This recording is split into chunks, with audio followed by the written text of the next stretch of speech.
자, 입문서 과정입니다. 민법 및 민사특별법에서 이 입문서 과정에서는 기본적인 제도를 이제 소개하고 그 내용이 기본적으로 어떤 의미를 가지고 있는가를 여러분이 이해해 주시기를 부탁드립니다. 그래서 이 입문 과정에서는 여러분이 전체적인 틀을 가지고 공부를 하신다 생각하시고요. 그 내용의 구체적인 내용은 우리가 기본 과정을 통해서, 기본서를 통해서 하나하나 간추해 가야 될 겁니다. 자, 어쨌든 간에 기본 제도를 여기서는 소개하고 그런 의미로서 이렇게 작동하는구나라는 것을 여러분이 알아주시면 되겠다라는 것입니다. 자, 우리 먼저 민법 및 민사특별법이니까 민법이라는 것은요, 기본적으로 이렇게 민법 총칙 구성이 이렇게 되어 있습니다. 그래서 민법 총칙은 민법 전반에 적용되는 그러한 규칙이나 제도들을 여기에 모아놨어요. 그 다음에 물권법, 물건에 대한 권리를 여기서 다 모아놨습니다. 민법 속에 있는 물권법입니다. 그 다음 채권법.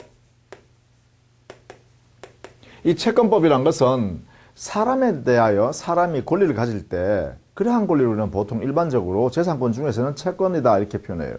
그래서 물권법은 사람이 물건에 대해서 갖는 권리, 그것을 민법에서 다루고 있고 그걸 물권법이라고 그래요. 민법 안에서요. 그리고 채권법은 사람이 사람에 대해서 권리, 즉 힘을 쓸 수 있는 권리를 가지고 있을 때 우리는 채권이라고 하고, 그러한 채권을 규율하기 위해서 만든 법이 민법 중에서 채권법이라고 그래요. 그 다음에는요, 우리 신분과 가야 되는 건데, 신분, 친족 안에서의 나의 신분과 그 다음에 그 가족 중에 누가 사망하게 되면 그 재산을 갖게 되는 상속에 관한 문제가 있어요. 그죠? 이런 것을 우리는 가족법이라고 크게 하는데, 이 가족법 안에 말입니다. 여기는 크게 두 가지로 나눌 수 있어요. 우리 시험 범위는 안 들어갑니다. 여기는 시험 범위는 아니에요. 그러나 우리는 민법 안에 바로 친족 관계를 규율하는 법과 친족법, 그리고 그 친족이 같이 가족들이 살고 있다가 가족 중에 재산을 갖고 있던 분이 사망하시면 그 재산은 저 재산을 갖고 갈 수 없으니까 거기에 가족들 중에 일정한 범위 안에 있는 사람들한테 그 재산을 상속받을 수 있는 권리를 부여한단 말이죠. 그러한 법 체계를 이제 정리해 놓은 것이 바로 상속법입니다. 그래서 우리가 가족 관계 안에서 발생할 수 있는 신분 관계를 가지고 기초로 하는 법이 바로 친족 상속법이에요. 다만 그러나 우리 시험 범위는 여기에는 들어가지 않는다는 것이죠. 그럼 우리 시험 범위는 여기에 들어가요. 여기 주로. 그래서 이 공부를 민법을 할 때는요, 민법 전반에 적용되는 총칙과 물건에 대한 권리에 관한 법, 물권법하고 사람이 사람에 대해서 행사할 수 있는 재산인 채권법, 이 세 가지를 우리가 주로 공부하는데요. 채권 중에서도 주로요, 우리는 이 세상에서 계약을 통해서 거래를 하게 되잖아요. 그죠? 즉 사람과 사람이 거래를 하게 돼요. 이러한 거래 과정이 바로 계약을 통해서 이루어지기 때문에 이 계약관계에 분쟁이 발생할 수 있는 영역이 많기 때문에 그것을 규율하기 위해서 만든 법이 계약법을 중심으로 해서 우리 공부한다는 거예요. 물론 계약이 아닌 것도 있기는 해요. 그러나 가장 빈번하게 발생할 수 있는 것들이 이런 계약관계니까 채권을 만들어내는 근거되는 계약을 주 대상으로 하여 규율하는 법을 우리는 계약법이라고 그래요. 그래서 채권법 중에서 이 계약법을 중심으로 해서 시험을 우리가 대상으로 하고 있다. 이 공인중개사가 바로 이런 역할을 한다는 것이죠. 물권관계나 채권관계의 중간에서 그 당사자, 거래하려고 하는 당사자의 재산관계를 이렇게 거래하는 알선을 한단 말이죠. 그게 중개사의 주 업무입니다. 그죠? 그러한 걸 하려면 이러한 내용을 알고 그러한 거래에 관여해야 한다. 그래서 이제 민법에 이런 내용을 시험 대상으로 두었다 이 말이죠. 자, 그러면 우리는 민법 총칙이라는 것은 기본적으로요, 우리 교재는 3페이지에 있습니다. 3페이지에 민법 총칙이라는 것은 민법 전반에 적용될 수 있는 그러한 제도나 규칙들을 여기다 모아놓은 것입니다. 그러니까 물권법이나 채권법에 있는 계약법이나 공통적으로 적용되어 운영될 수 있는 이러한 제도들, 그리고 법 규정들, 이런 것들을 여기에 모아놨습니다. 그래서 이 민법 총칙은 조금 추상적이고 일반적인 개념을 사용해서 하기 때문에 조금 설명하기가 어렵습니다. 또 여러분이 이해하시기도 좀 어려워요. 그래서 여기는 여러분 나중에 기본서 강의할 때도 민법 총칙은 아주 많이 그리고 여러 번 여러분 보시고 듣고 하셔야 됩니다. 그렇게 해야 여러분 것으로 될 수 있다는 것이죠. 자, 이 민법 총칙의 기본적으로 처음에 나오는 게 뭐냐면 우리는 권리라는 것을 중심으로 해서 공부하게 됩니다. 물론 권리 뒤에는 상대방은 의무를 부담하게 돼요. 즉 권리란 것은 법에 의해서 이익을 취득하는 것을 허용하는 힘이에요. 즉 권리를 가지고 있다는 것은 이익을 취득하는 것이 보장된다는 거예요. 법에 의해서. 그래서 보통 권리는 법에 의한 힘이다 이렇게 해요. 그래서 우리가 분쟁이 생겨서 내 이익을 취득해야 되는데 상대방은 손해를 봐야 돼 내한테. 그런데 상대방이 손해를 보지 않겠다고 버티면 어떻게 해요? 우리는 법원을 통해서 소송을 하죠. 그래서 법원을 통해서 소송을 한다는 것은 뭐죠? 결국은 법에 의하여 상대방의 손해를 발생시키고 내가 그로 인하여 이득을 취하는 것을 법에 의하여 내가 실현하겠다는 거죠. 이게 바로 권리란 거예요. 그래서 권리는 기본적으로 법에 의한 이익을 취득할 수 있는 힘입니다. 이것을 이제 권리라 그래요. 따라서 의무는 당연히요, 법에 의해서 강제되는 불이익이죠. 따라서 권리자가 이득을 취하면 그 상대방 의무자는 손해를 봐야 됩니다. 이러한 권리 의무가 우리 법을 공부하는 데서 가장 기본입니다. 이러한 권리가 또는 권리 뒤에는 반드시 의무가 붙어 있어요. 누군가 이득을 취한다는 것은 상대방 누군가는 손해를 봐야 되죠. 손실을 봐야 되죠. 불이익을 받아야 됩니다. 그러한 관계를 권리 의무라 그래요. 자, 이러한 권리는 그래서 우리 보통 이제 권리라고 하면 그 뒤에는 의무가 함께 붙어 있다. 그래서 권리 중심으로 이야기를 하게 되죠. 권리 의무 이렇게 하지 않고 권리 이렇게 하죠. 그러면 상대방한테는 의무가 있다는 것이죠. 물론 의무가 있다 이렇게 하면 누군가는 그 법에 의해서 이득을 취할 수 있는 힘인 권리가 있다 이렇게 되겠죠. 그래서 이 두 개는 불가분의 관계 또는 표리 관계입니다. 이러한 권리가 움직인다는 거예요. 이게 이제 1번 제1장 권리 변동에 나왔잖아요. 이 개념입니다. 자, 우리 민법을 공부하실 때 여러분은 이런 용어가 나오면 그 용어의 의미를 빨리 알아들어야 됩니다. 이제 민법이라는 영역 안에서 사용하고 있는 용어, 이것을 우리는 법률 용어라고 그래요. 그 법률 용어를 여러분이 빨리 이해해야 됩니다. 그래서 제가 이 입문 과정에서는 여러 가지 법률 용어들이 등장하게 되는데 이것을 제가 설명해 드리고 안내해 드릴 겁니다. 그걸 통해서 앞으로 이제 여러분이 민법을 익숙하게 받아들이게 됩니다. 당연히. 그래서 먼저요, 권리 변동하면 권리가, 요 변동이란 말은 권리가 발생하기도 하고 발생하는 것도 변동이에요. 없는 것이 있으니까 뭔가 변화가 생겼죠. 또 존재하는 권리가 다른 내용으로 다른 모습으로 이렇게 바뀌는 것, 이걸 변경이라 그러죠. 이 변경하는 것도 변동입니다. 또 만약에 존재했던 권리가 이 세상에서 사라지는 것도 권리가 변화되는 거죠. 따라서 권리가 소멸하는 모습도 변동에 해당됩니다. 그래서 권리의 변동이란 것은 그 권리가 발생하거나 변경하거나 소멸하는 이런 전 과정을 우리는 권리 변동이라고 한마디로 한다는 것이죠. 이렇게 해요. 그러면 결국은 권리의 변동이라는 것은 권리가 발생하거나 변경하거나 소멸하는 이 전체를 말하는데 이것은 곧 당사자 사이에서는 만약에 당사자라고 하는 것은 뭐냐? 당사자. 이것은 바로 당사자라는 의미가 당의 행위와 관련되어 있는 사람이라는 이야기예요. 그 행위와 관련되어 있는 사람. 그러면 그 행위는 뭐냐? 권리 의무와 관계되어 있는 사람. 이걸 당사자라고 해요.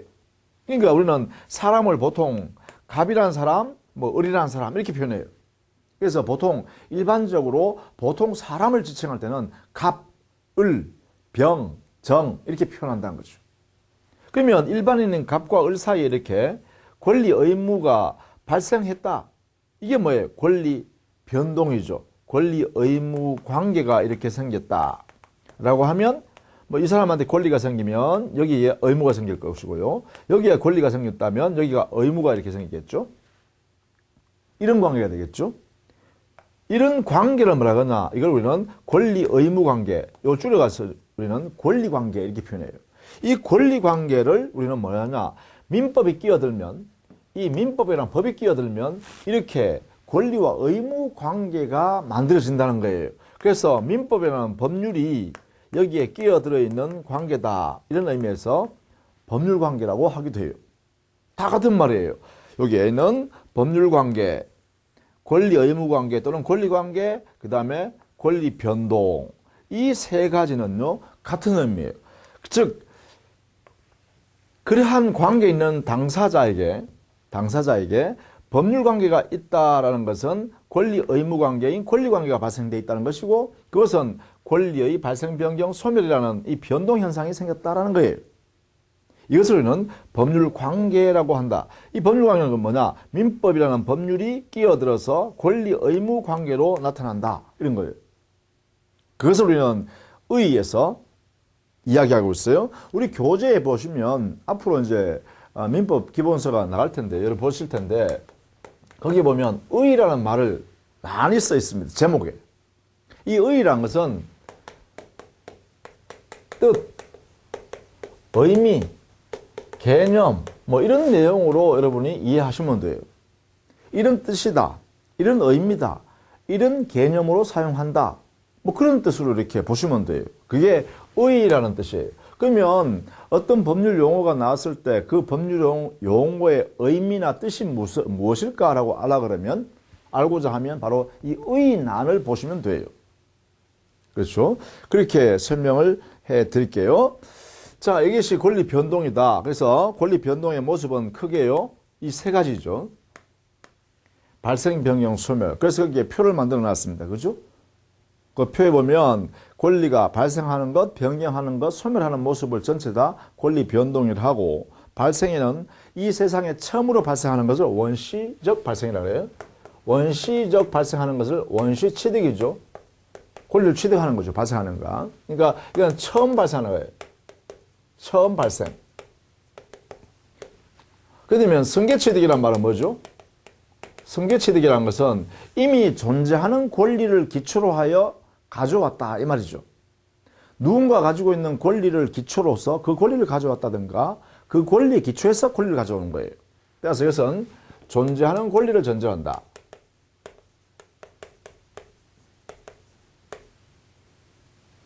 이것을 전제로 하는 전제가 해야 되나요? 전제로 하는 권리 취득입니다. 이거는 처음 발생하여 취득하는 거고요. 권리를 취득하는 거예요. 예를 들면 어떤 게 있어요? 건물을 신축했다. 이런 걸 예를 들겠죠. 이 세상에 없는 건물이 하나 만들어지면 그 건물에 대한 소유권이 이 세상에 처음으로 발생하겠죠. 대표적인 예입니다. 그죠? 예를 들면 갑이라는 사람이 건물 소유권을 가지고 있다가 말이죠. 자, 여기서도 소유권 할 때는 이렇게 글자를 생략할 때는 한 글자만 쓰고 동그라미를 제가 이렇게 하겠습니다. 앞으로 계속요. 뭐 우리가 설명할 게 너무 많으니까 줄여서 쓸 때는 전부 다 이렇게 하겠습니다. 자, 갑이라는 사람이 자기 소유권을, 건물 소유권을 가지고 있다가 만약에 을로부터 대금 10억을 받고 소유권을 넘겨줬다고 한번 해볼까요? 이렇게. 그러면 을이라는 사람은 소유권을 취득하게 되죠. 이렇게. 소유권을 취득하게 돼요. 그렇다면 을이라는 사람에게는 소유권이 없던 소유권이 발생하게 된다는 것이죠. 이렇게. 자, 이때 을의 이 소유권 발생이란 것은 이 앞에 있는 갑이 가지고 있는 소유권이 있었기 때문에 취득하게 되는 것이죠. 앞에 사람의 소유권이 없다면 당연히 을은 소유권 취득할 수 없습니다. 이때 이 바로 을의 소유권 취득은 여기죠. 승계해서 취득한다. 이렇게 표현하겠죠. 이렇게요. 왜냐하면 존재하는 권리인 갑의 소유권을 전제로 해서 권리를 취득하는 거잖아. 그렇죠. 이런 모습이면 전부 다 우리는 승계 취득이라고 하자 이렇게 하는 거죠. 승계, 받아들인다. 이어서 받아들인다. 그죠? 자, 이렇게 설명을 좀 하자. 그 다음에 권리가 변경하는 것은요, 권리를 구성하는 요소를 보면, 권리의 요소, 여기는 권리를 가지고 있는 사람을 주체라 그래요. 주체가 구성되어 있고, 그 다음 권리는 내용을 갖고 있습니다. 내용을. 그리고 권리는 일정한 작용을 합니다. 그래서 권리를 구성하는 요소는 최소한 이 세 가지로 구성된다는 거죠.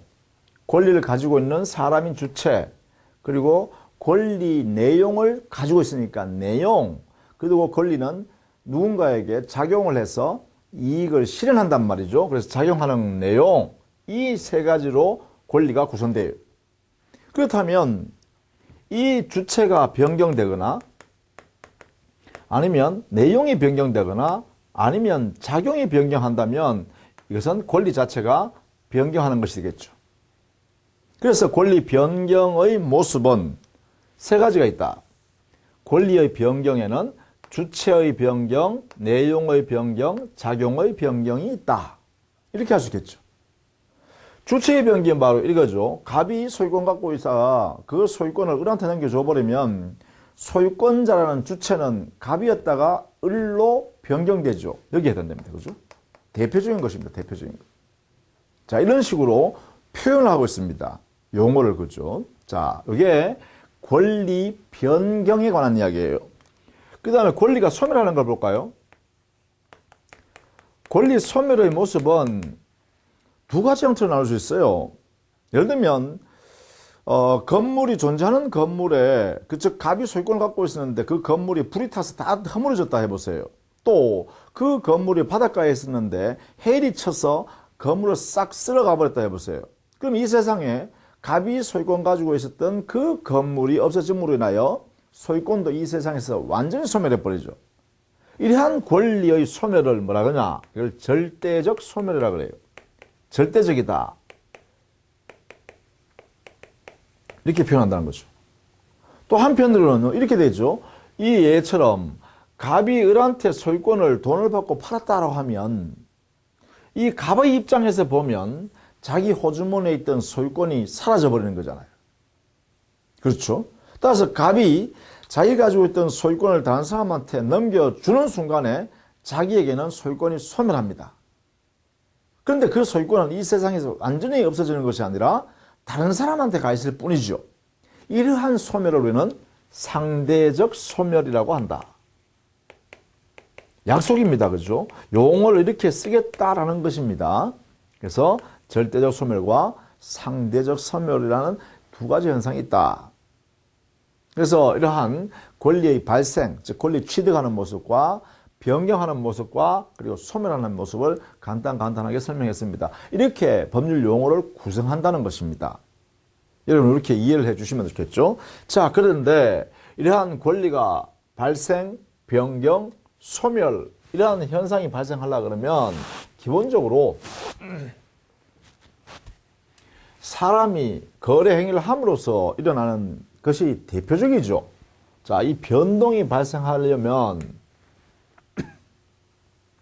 기본적으로 사람이 행위를 했기 때문에 발생합니다. 이게 가장 중요합니다.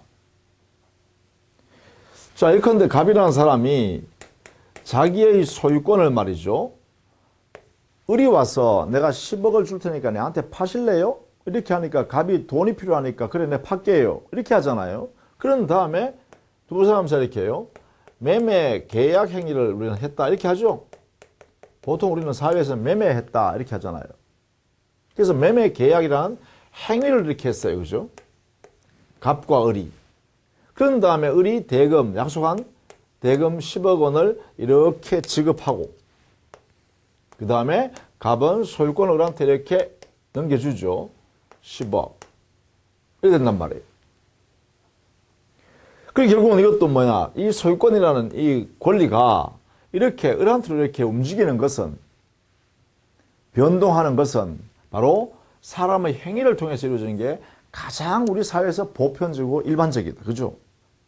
이때 이러한 행위를 뭐라 그러냐? 이런 행위를 이것을 우리 민법에서 가장 중요한 행위다 해서 이름을 이렇게 짓습니다. 법률행위라고. 자, 그냥 쉽게 설명하기 위해서는 이렇게 했어요. 민법 안에서 권리 의무가 이렇게 만들어지는 과정에서 사람의 행위를 통해서 발생할 때는 그 행위가 민법이라는 법률 안에서 인정되는 행위이기 때문에 법률행위라고 한다. 자, 그런데 이것은 이제 우리가 일반 사람한테 설명할 때 이렇게 하고요. 법을 공부하는 사람끼리 이야기할 때는 이렇게 표현한다. 법률행위라고 하기 위해서는 이 행위 안에 반드시 있어야 할 요소가 있다. 법률행위라고 하기 위해서 꼭 필요한 요소가 바로 의사표시라는 요소가 필요하다. 이 의사표시가 들어가는 행위라면 그 행위를 법률행위라고 한다. 요게 뭐예요? 요게 법률행위의 의의예요.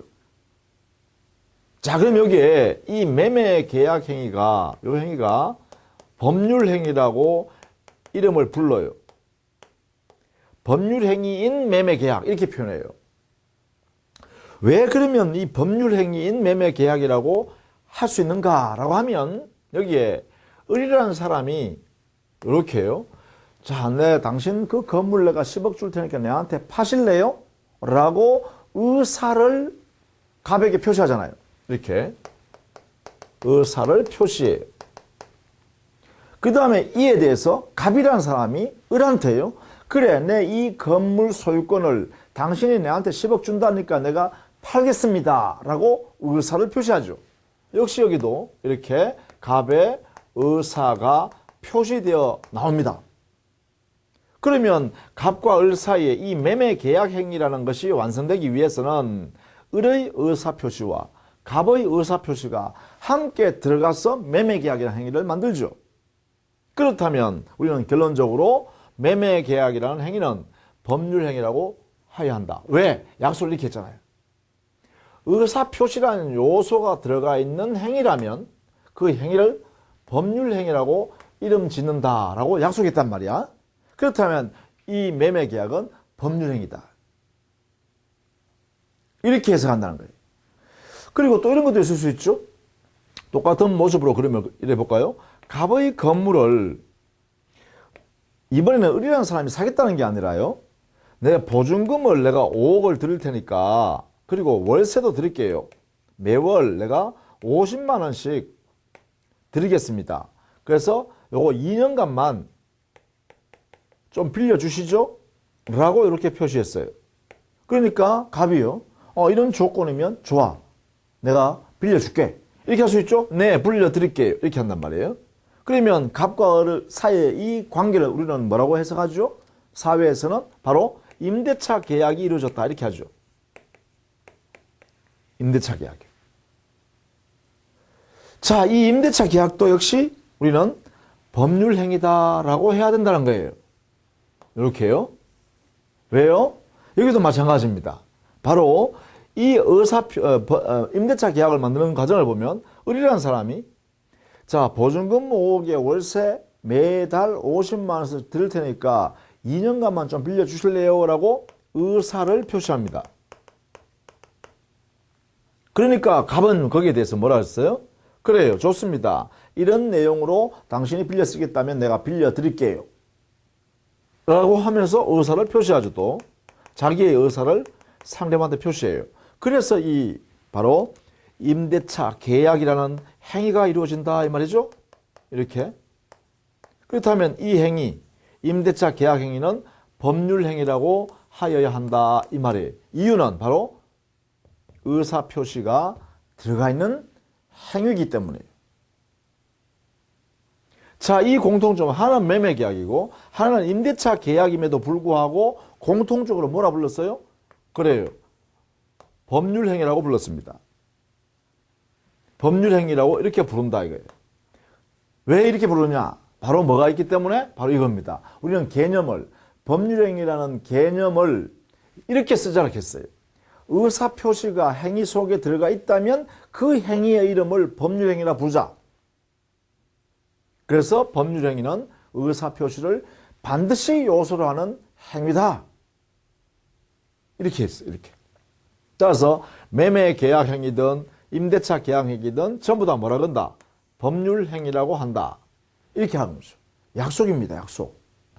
자, 이것이 여러분이 거기에 법률행위라는 내용을 설명한 거다. 보통 이 법률행위는 자, 드디어 매매 계약이나 임대차 계약이 하게 되면 갑과 을 사이에는 각각 권리와 의무가 생겨요. 그죠? 권리가 의무가 바로 법률행위를 하고 나니까 권리 의무가 생기죠? 따라서 법률행위라면 여기는 권리와 의무가 발생하게 되고 이것을 뭐라고 하냐? 권리 변동이라고 그러죠? 자, 이 권리 변동을 또 다른 말로는요. 민법에 의하여 효과가 생겼다. 이렇게 표현해요. 그래서 이걸 법률 효과라고 돼요. 자, 그러면 또 여기서 약속입니다. 이렇게 권리 의무 관계, 권리 변동, 법률 효과가 발생하게 되면 그 발생하게 된 이 법률 행위를 발생하게 만든 이 법률 행위를 이걸 우리는 우리 민법에서 필요로 하는 요건이다. 이렇게 표현해요. 자, 법률 효과인 권리 의무, 권리 변동을 야기하게 된 원인에 해당되는 이 법률 행위를 법률 요건이라고 한다. 이렇게 표현해요. 이것도 뭐예요? 약속이에요. 약속. 약속. 법률 행위는 법률 요건이다. 이렇게 표현하자는 거예요. 이렇게 법률 행위는 법률 요건이다. 이렇게. 그러니까 우리가 지금 처음 입문 과정이기 때문에 이런 용어들이 무수히 많이 나올 거예요. 앞으로 여러분 공부하시면서 민법을 공부하시면서 우리 사회에서 쓰지 않는 민법 안에서만 쓰는 법률 용어들이 다양하게 나타납니다. 그런 것들을 여러분이 이제 정확히 민법적으로 이해하고 알고 아셔야 돼요. 그것은 이제 지금부터 하나씩 하는 거다라는 것이죠. 자, 그러면 이제 법률 행위라는 의미를 알았습니다. 어떤 내용을 갖추면 법률 행위라고 한다. 그런데 그러면 구체적으로 말입니다. 구체적으로 이러한 법률 행위라는 사람의 행위를 만들기 위해서 필요한 요건이 뭘까? 구체적으로 이제 보는 거예요. 성립이라는 것은 만든다는 거잖아요. 만든다는 것은 존재하게 하는 거죠. 그래서 법률 행위라는 것을 성립하고 존재하기 위해서 필요한 요건, 요소들이 뭐냐? 이렇게 물으니까 여기는 일반적으로 보통 법률 행위라면 이 말입니다. 법률 행위라면 일반적으로 성립하기 위해서 존재하기 위해서 필요한 요건이 있는데 그것이 일단 행위를 하는 사람이 있어야 됐다. 행위를 하는 당사자가 있어야 된다. 이렇게 표현해요. 당사자가 존재해야 된다는 것이죠. 두 번째, 그 당사자가 이 행위를 하는 목적을 가지고 있어야 된다는 거예요. 목적이 존재해야 된다는 거죠. 당사자가 목적을 가지고 있어야 법률 행위를 존재하게 한다는 거죠. 그리고 세 번째요. 의사표시가 이 법률 행위에 들어가 있어야 된다 했죠. 따라서 당사자가 목적을 가지고 목적을 담아서 표시행위를 해 나가야 된다. 그 표시행위를 뭐라냐? 의사표시라고 그래요. 이 의사표시가 존재해야 됩니다. 자, 그러면 이 세 가지가 바로 법률 행위를 만들기 위해서 필요한 일반적으로 갖추어야 할 요건이다. 이렇게 표현해요. 법률 행위의 일반적 성립 요건으로는 당사자가 존재하고 목적이 존재하고 의사표시가 존재한다. 자, 그러면 앞에서 우리 봤듯이요. 여기에요. 여기에 매매 계약 행위라는 법률 행위를 만들어내는 모습을 한번 볼까요? 매매 계약 행위라는 법률 행위를 만들기 위해서, 성립하기 위해서, 존재하기 위해서 필요한 요건은 뭐냐? 팔려는 사람, 살려는 사람이라는 당사자가 있어야 돼요. 당사자가 존재해야 돼요. 갑이라는 사람, 을이라는 사람이 있어야 된다는 거죠. 두 번째, 갑이라는 사람은 팔려는 목적을 가지고 있어야 되고, 을이라는 사람은 살려는 목적이 있어야 돼요. 당사자에게 각각 목적이 있어야 돼요. 세 번째요. 자, 갑이라는 사람이 목적 갖고 있고 을이라는 사람이 목적 갖고 있다. 그럼 머릿속에만 있는 거잖아요. 그럼 머릿속에만 있어가지고는 이 매매 계약 행위라는 법령을 만들어낼 수가 없어요. 어떻게 해요? 상대방한테, 그래, 당사자인 상대방한테 표시해야죠. 내가 10억 줄 테니까 내한테 그 건물 내한테 파실래요? 라고 표시해야 돼요. 그게 뭐예요? 의사표시잖아요. 동시에요, 갑이라는 당사자도 그래요. 좋아요. 10억 주신다면 내가 이 내 건물 소유권을 당신한테 팔겠소. 라는 자기의 목적을 표시하죠. 그 목적을 표시하는 걸 뭐라 한다? 의사표시라 한단 말이에요. 그렇다면 매매 계약이라는 법령에만 그러냐? 아니에요. 임대차 계약이라는 법령에도 마찬가지란 거예요. 자, 먼저 임대차 계약이라는 법령을 만들기 위해서, 성립하기 위해서, 존재하기 위해서는 임차하려는 사람이 있어야 되고 임대하려는 사람이 있어야 돼요. 당사자가 있어야 됩니다. 존재해야 되죠. 그 다음에 그 당사자가요, 임차받을 목적을 가지고 있어야죠. 임대하려는 사람은 임대할 목적을 가져야죠. 그 목적만 가지고 있어서는 임대차 계약이 만들어지지 않습니다. 뭐가 있어야 되죠? 바로 자기가 이러이러한 내용으로 임차할게요. 내한테 임대 놓으시죠. 라는 표시를 해야 돼요. 그러면 이 갑은요, 거기에 대해서 그래요. 좋습니다. 내가 임대 놓겠습니다라고 자기의 의도, 목적을 드러내야 돼요. 그게 뭐예요? 의사표시. 그래서 여기서 마찬가지 당사자, 각각 목적을 가지고 있어야 되고 그 목적을 표시해야 되죠. 의사표시로. 그러니까 임대차 계약이 성립했다는 거예요. 그렇다면 매매 계약이든 임대차 계약이든 기타 어떠한 거래 행위든 간에 법률 행위를 만들려고 그러면, 성립하려고 그러면, 존재하려고 그러면 세 가지는 반드시 필요하다. 그 세 가지가 뭐냐? 바로 이거죠. 당사자가 존재해야 되고 목적을 가지고 있어야 되고 그 목적을 밖으로 표시 행위하는 의사표시가 있어야 한다. 그래서 일반적으로 이 세 가지가 반드시 필요하다. 이렇게. 그래서 이 세 가지를 법률행위의 일반적 성립 요건이다. 이렇게 표현해요. 자, 그 외에 특별한 성립 요건도 있기도 하죠. 예를 들면, 유언 같은 경우는요, 유언하는 사람이 당사자, 유언할 목적을 가지고서 유언하는 내용을 의사표시를 해야 돼요. 뭐 글을 적는다든가, 녹음을 한다든가, 아니면 공증인 사무실에 가서 내 유언 좀 할 테니까, 당신 내 비용 줄 테니까 유언 좀 정리해 주실래요? 이렇게 할 수 있다는 거예요. 의사표시해야 돼요. 자, 그러면 유언이라는 행위는 이 세 가지 요소가 다 들어있으니까 법률행위죠. 유언행위도 법률행위예요. 유언. 그런데 우리 민법에는요, 유언이라는 법률행위는 이 세 가지만 가지고는 만들어낼 수가 없어요. 유언이라는 법률행위에 있어서만은 이 세 가지 외에도, 당연히 이 세 가지 갖춰야 돼요. 이 외에도 그래요. 우리 민법에 정해져 있는 방식에 따라서 해야 됩니다. 방식을 갖추어야 유언행위가 성립이 돼요.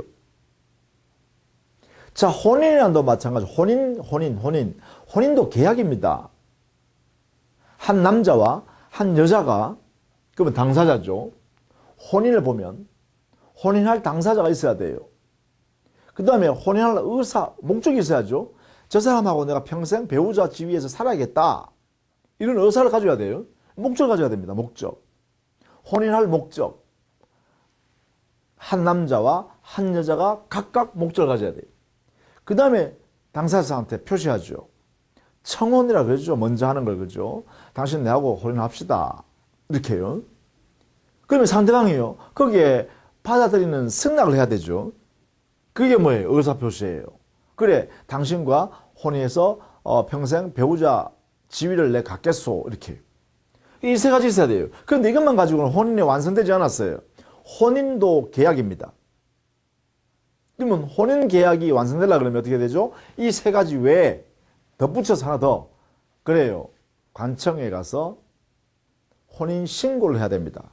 두 사람의 의사가 일치되어 있다는 것을 신고 행위를 해야 돼요. 그래야 혼인이 완성이 돼요.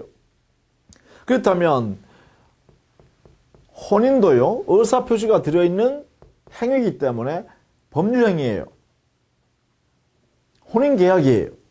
그 혼인계약이 존재하기 위해서는 당사자, 목적, 의사표시 외에도 하나 더 혼인신고가 있어야 한다. 자, 이렇게 되겠죠. 그래서 일반적 성립요건 외에도 특별한 성립요건도 있을 수 있다. 이렇게 됩니다. 자, 그 다음에요. 이러한 성립, 이렇게 되면 어떻게 되냐. 이 요건을 갖추면, 이 요건을 갖췄다, 이 말이에요. 갖추면 법률행위가 성립하게 됩니다.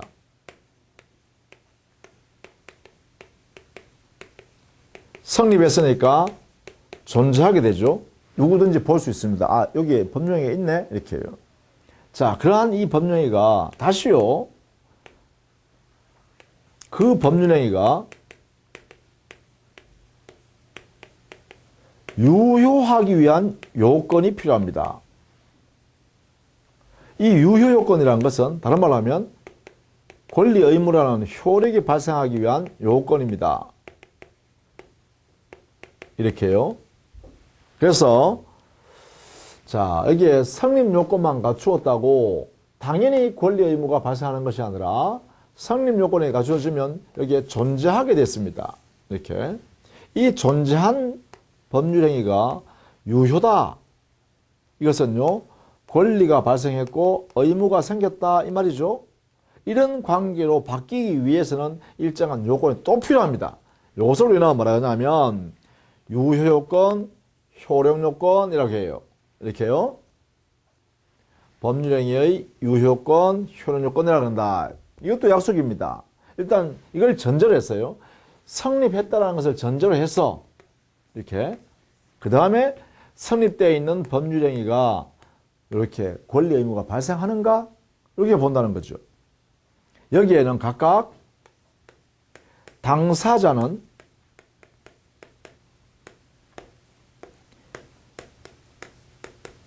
능력을 갖추어야 한다. 이것이 이제 당사자의 효력 요건입니다. 당사자라는 사람, 이 사람이 갖추어야 할 요건이에요. 이게 첫 번째. 두 번째요. 존재하고 있는 목적 이 자체가요. 존재하는 목적이 확정할 수 있어야 되고 그 다음에요. 실현 가능해야 되고 그 다음에 대한민국의 법 규정을 위반되지 않아야 합니다. 그 목적이 적법해야 되고 그리고 사회 질서에 위반되지 않는 즉 사회적으로 허용될 수 있는 목적이어야 합니다. 사회적으로 받아들일 수 있는 목적이어야 합니다. 이것을 우리는 사회적 타당성이라고 그래요.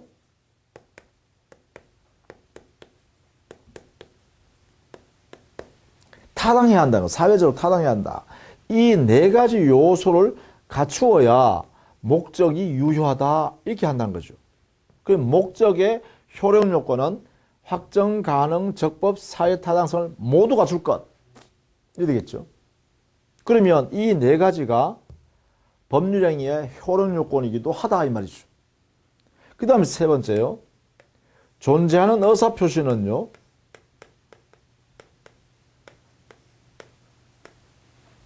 이 의사표시, 존재하는 의사표시가 이게 효력을 발생하기 위해서는 마음속에 있는 것은 의사입니다. 그리고 밖으로 드러나는 것은 표시행위죠. 이렇게요. 이 의사표시가 완전히 일치되도록 해야 합니다. 일치. 자, 여기에 있는 당사자가 자기의 의사를 마음먹은 대로 드러나야 된다. 상대방한테 표시해야 된다는 거죠. 그리고 이것만 가지고 안 됩니다. 하나 더요. 이렇게 의사를 마음먹은 대로 표시하는 일치되게 했는데 여기에 외부로부터 사기나 강박이 없는 상태에서 자유롭게 의사결정해야 되기 때문에 사기나 강박이 없는 상태일 것. 이 상태가 마음먹은 의사를 밖으로 드러내는 표시행위를 할 때 일치되도록 할 때 다른 사람으로부터 사기나 강박을 당하지 않은 상태에서 이루어져야 한다. 이 상태가. 그래서 이게 사기나 강박이 없을 것,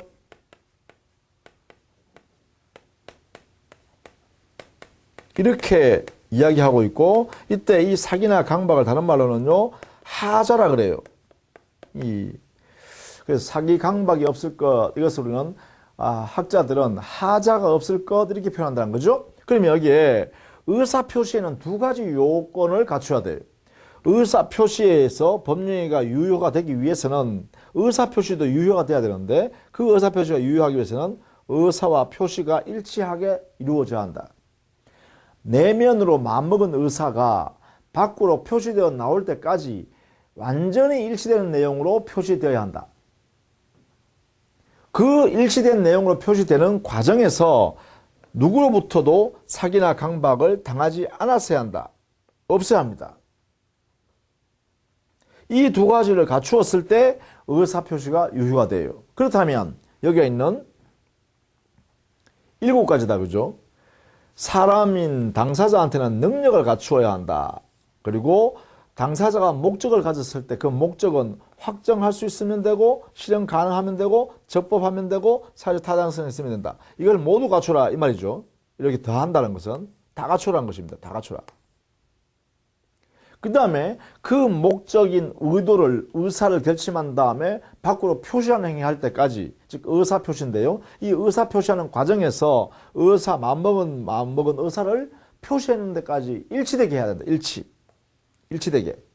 그리고 이 일치되게 하는 데까지 누구로부터도 사기나 강박을 당하지 않았어야 한다. 하자가 없는 상태로서 의사표시가 이루어져야 한다. 이것도 역시 두 가지 다 갖춰야 됩니다. 그래야 유효다. 그러면 결국은 여기에 있는 7가지죠. 하나, 둘, 셋, 넷, 다섯, 여섯, 7가지. 이 7가지를 완전히 다 갖추었을 때 드디어 유효하다 이렇게 할 수 있다는 거죠. 당의 법률행위는 유효하다 이렇게 하는 거예요. 자, 이 내용은요 공식입니다. 수학의 산수의 공식이 있듯이 이 민법의 공식입니다. 이렇게 정해놨다는 거예요. 이렇게. 자, 그러면 만약에 이렇게 물어볼 수 있죠. 만약에 여기에 법률행위의 선임 요건 이 3가지 중에 어느 한 개라도 흠결이 있으면 어떻게 될까? 흠결이 있으면. 흠결 시에는 이게 되면요 법률행위는 불성립입니다.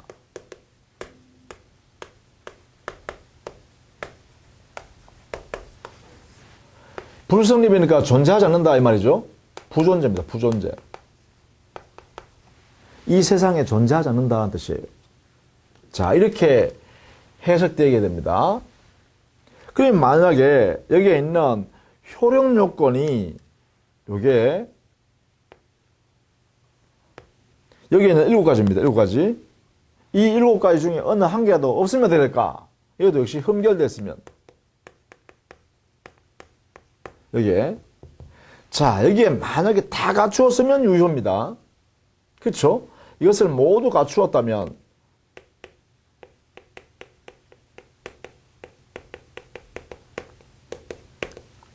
유효, 권리 의무가 발생했어요. 그런데 만약에 흠결됐으면 어떻게 될까? 이때는요, 당의 법률행위는 유효라고 확정할 수는 없죠. 그래서 보통 효력이 안 생겼거나, 자, 이것만 있으면 괜찮은데, 우리 민법에서는 또는 취소할 수 있다라는 이런 제도를 만들어 놨어요. 그래서 이렇게 된다는 것이죠. 흠결이 있다면 이렇게 해요. 이렇게. 무효가 되거나 또는 취소가 된다. 이건 누가 정하냐? 이게 바로 민법에서 정해놨습니다.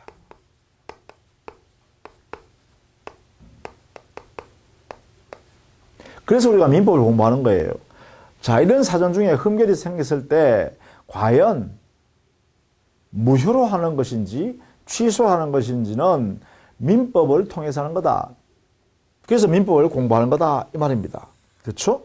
자, 우리가 공부하는 것은 바로 이 부분에 문제가 생겼을 때 어떻게 해결할 것인가 라는 문제예요. 이 부분. 자, 이 부분이 가장 핵심입니다. 우리 교재도 이런 내용들을 여기에 정리해 두었다라는 것이에요. 자, 이렇게 해서 첫 시간에 법률행위의 개념과 그 다음에 법률행위가 만들어지기 위한 요건과 그 법령에 만들어진 법률행위가 유효가 되기 위해서 필요한 요건 이런 게 있다라는 것만 좀 소개했습니다. 앞으로 이제 이거는 우리가 하나씩 설명해 드리겠습니다. 어떤 의미인지요. 자, 여기까지 하고요. 첫 시간 좀 어려웠죠? 그러니까 이런 내용들을 우리는 기본 강의에 들어가면 아주 구체적으로요. 그 내용을 살펴본다라는 것입니다. 자, 다음 시간에 계속 정리할게요. 수고했습니다.